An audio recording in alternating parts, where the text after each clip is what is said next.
تو اس کے بارے میں ایک رویہ یہ پایا جاتا تھا کہ جو کوئی عورت نہیں ہے، جو مرد ہے، جبکہ وہ ایک عورت ہی ہے۔ گونجتی سرگوشیوں میں مجھے تو نام لینے میں کوئی یار نہیں ہے، میں نے کون سا کسی کا بل دینا ہے، جس کو میں برا لگتا ہوں وہ بے شک لگوں، کیونکہ اب ٹرینڈ بھی تو بن چکا ہے نا کہ مرد کے خلاف لکھو، فیمنزم، یا سیکس پہ لکھو یا ریپ پہ لکھو، ریپ پر لکھو، اور یہ اس سے ان کو پذیرائی ملتی ہے ایک خاص طرح کے حلقوں میں۔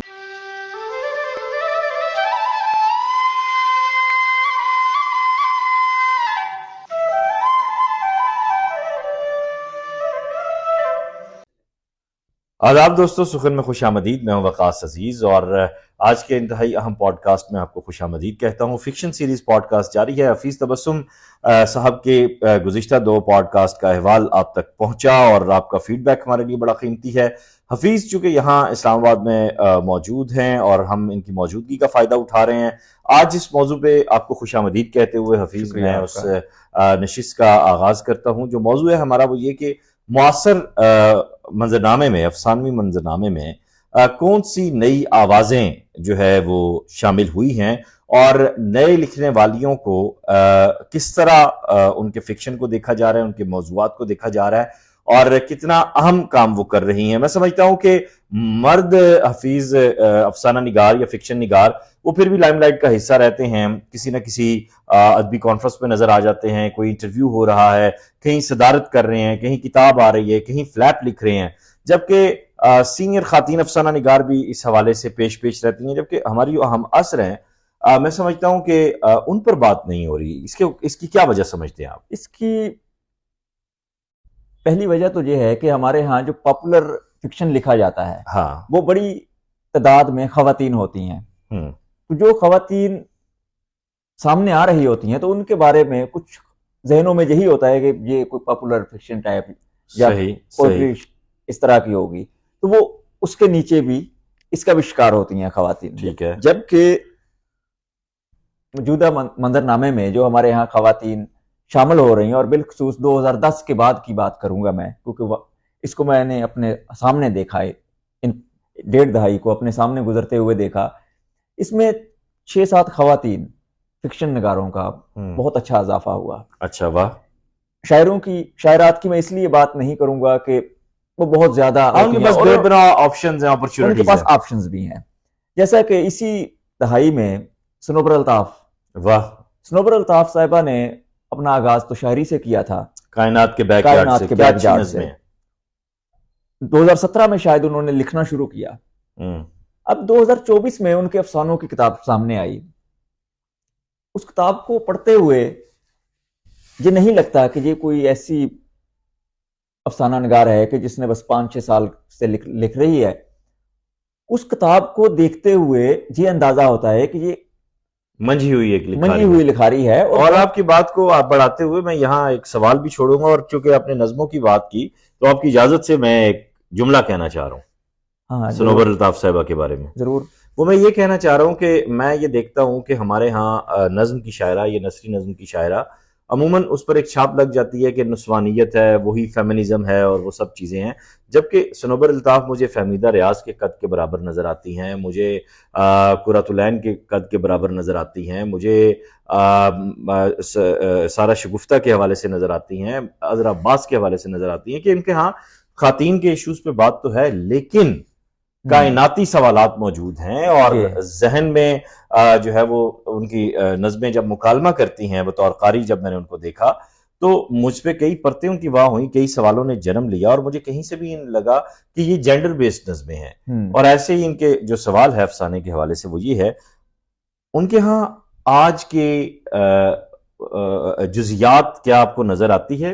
ای میل، خط، واٹس ایپ، چیٹ، چیزیں، مطلب کسی اور افسانہ نگار کے ہاں مجھے یہ حیرت نظر نہیں آئی۔ ہاں، یہ صنوبر صاحبہ کے ہاں یہ مجھے بہت زیادہ حیرت ہوئی کہ یہ ہمارے ہاں خواتین ٹیکنیکس کے تجربات بہت کم کر رہی ہوتی ہیں بہت کم، جبکہ جو معاصر انسان کی بیگانگی ہے، انسان کی اپنی ہوئی بنائی ہوئی دیوار ہے، جو آج کا انسان ہے، تو اس کو بیان کرنے کے لیے بھی آج نئی ٹیکنیکس ہوں گی، نئی لفظ ہوں گے، کیونکہ ای میل یہ اسی شاید صدی کی ہے چیز، اور واٹس ایپ، تو سنوبر صاحبہ نے اس سے استفادہ حاصل کیا. انہوں نے آج کے انسان کو بیان کرنے کے لیے زیادہ تر افسانوں میں آج کی ہی جو چیزیں تھیں، ٹیکنیکس تھیں، جیسے ان کی ان کا ایک افسانہ ای میل ٹیکنیک پہ بھی ہے. ہاں بالکل پڑھا میں نے. یہ دراصل انفرادیت اس سوچ کے بعد آتی ہے کہ میں نے اس چیز ہمارے عصر کو بیان کرنا ہے. اب یہاں پہ ایک نام آپ نے لیا، اب ایک نام میں لیتا ہوں، بلکہ دو سوال رکھتا ہوں. میں بہت متاثر ہوا فارع ارشد سے، اور اس پہ میرا ولاگ بھی موجود ہے مونتاج پہ، اور پھر گونجتی سرگوشیاں. کیا کہنا چاہیں گے آپ؟ فارع ارشد صاحبہ جب افسانے میں ان ہوئی تو اس کے بارے میں ایک رویہ یہ پایا جاتا تھا کہ یہ کوئی عورت نہیں ہے، یہ مرد ہے، جبکہ وہ ایک عورت ہی ہے. کیونکہ میں نہیں ملا ان سے، آپ بھی نہیں ملے ہوں گے. جو لوگ جانتے ہیں انہیں وہ بتاتے ہیں کہ فارع ارشد ابھی کی افسانہ نگار نہیں ہے، وہ بہت پہلے سے لکھ رہی تھی اور پاپولر ادب بھی وہ لکھتی رہی باقاعدہ. اس کے نام کی تحریریں ملتی ہیں اب خواتین کے شماروں میں. لیکن ایک اچانک جب مونتاج آئی، وہ اتنی اچانک بھی نہیں آئی تھی کہ اس کے افسانے سوشل میڈیا پہ موجود تھے. تو فارع نے بھی جو خواتین ڈرتے ہوئے لکھتی ہیں ان کو جواب دیا ہے کہ ڈرنا نہیں ہے، کھل کے لکھو، کھل کر لکھو، جو مسائل ہیں ان کو بیان کرو. بالکل ایسے ہی ہے. اس کے علاوہ آپ نے نام لیا گونجتی سرگوشیاں. گونجتی سرگوشیاں جب پبلش ہوئی تھی وہ ایک دو سطحوں سے پہ بڑی عجیب چیز تھی، عجیب تجربہ تھا. وہ پہلی بات تو یہ تھی کہ 5 خواتین کا اکٹھا ہونا، یہ ایک الگ نوعیت کا تجربہ تھا کہ 5 خواتین اکٹھی ہو بھی نہیں سکتی. اب جہاں سے ایک اور چیز کا میسج بھی ملتا ہے کہ وہ 5 خواتین افسانہ نگار ہم خیال ہیں، وہ مختلف جگہوں پہ بیٹھی ہوئی ہیں.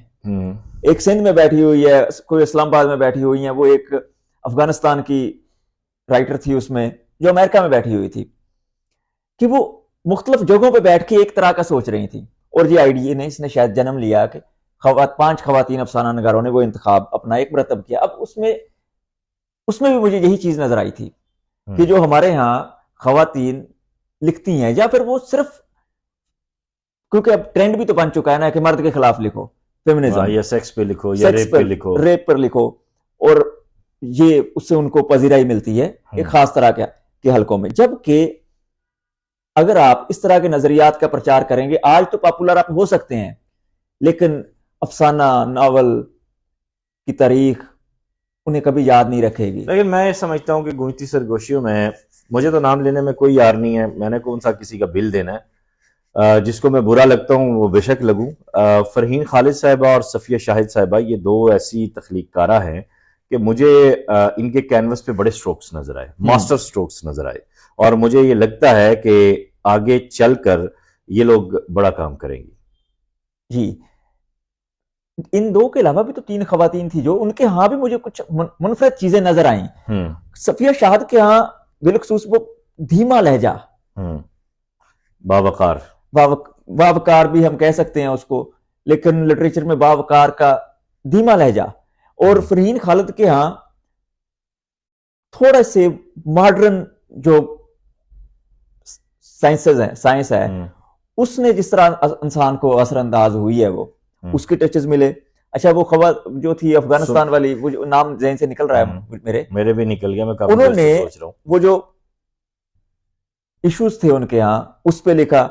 ایک سندھ کی اس میں افسانہ نگار تھیں، سندھ کی افسانہ نگار نے وہ چیزیں بیان کی جو نفسیات کے حوالے سے تھی خاص طور پر.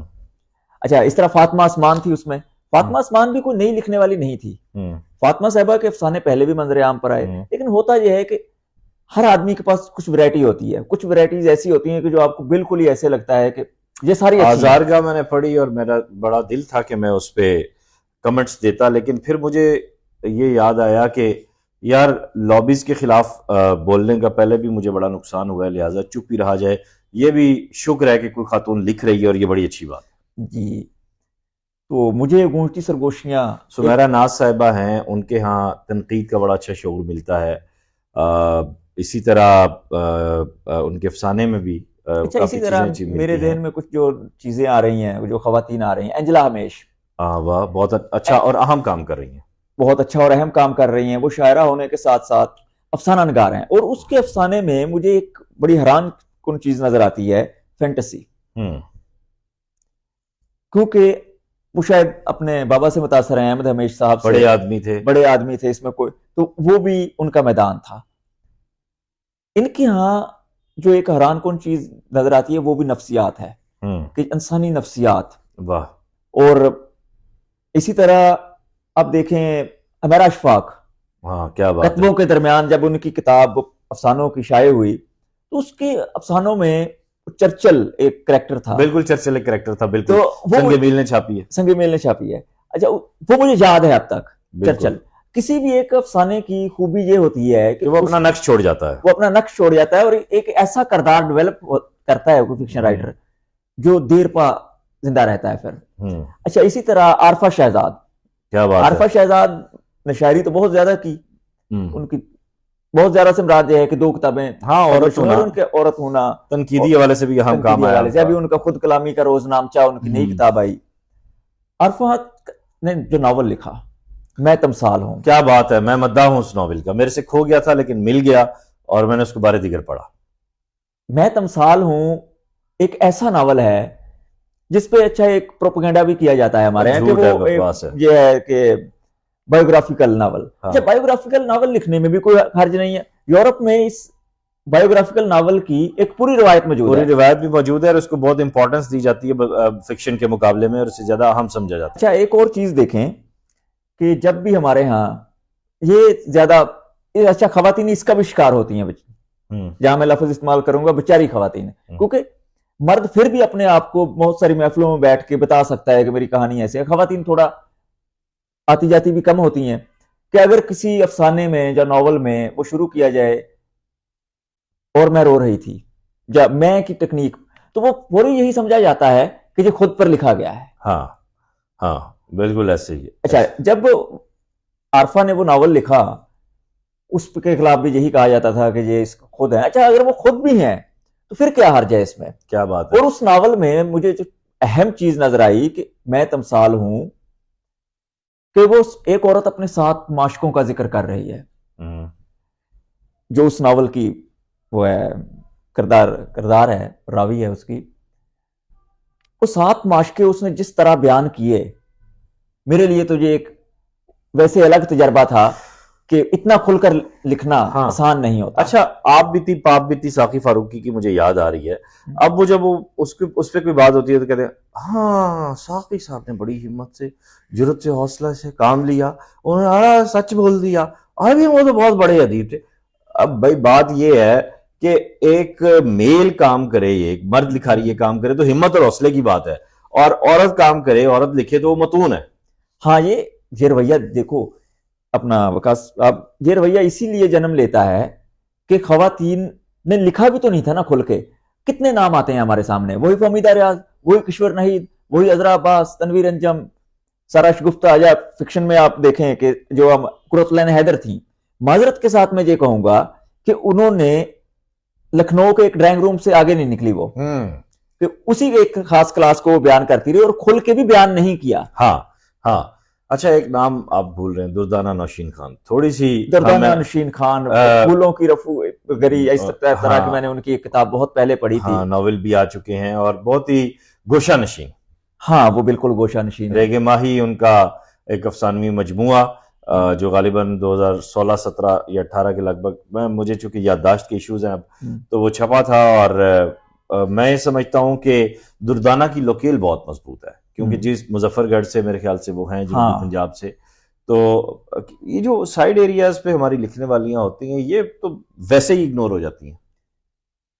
نہیں ویسے کچھ اگنور نہیں ہوتا. اچھا کیونکہ ہمیشہ بڑا ادب مضافات کے لوگوں نے تخلیق کیا, اور بڑی شاعری تو ہوتی ہی مضافات میں ہے میرے خیال میں. اچھا وہ ایک وقت کے بعد بڑے شہروں میں چلو آ بھی جاتے ہیں, جب انہوں نے لکھنے کا آغاز کیا ہوگا. آپ دیکھیں کہ فیض صاحب, فراز صاحب, اور بھی بہت سارے نام ایسے ہیں. اچھا پنڈی اسلام آباد کے آپ شاعروں کو دیکھ لیں, جب انہوں نے اپنا آغاز کیا تھا لکھنے کا تو یہ پنڈی اسلام آباد میں نہیں تھے. اچھا اس کے ساتھ ساتھ تخلیق خود بولتی ہے.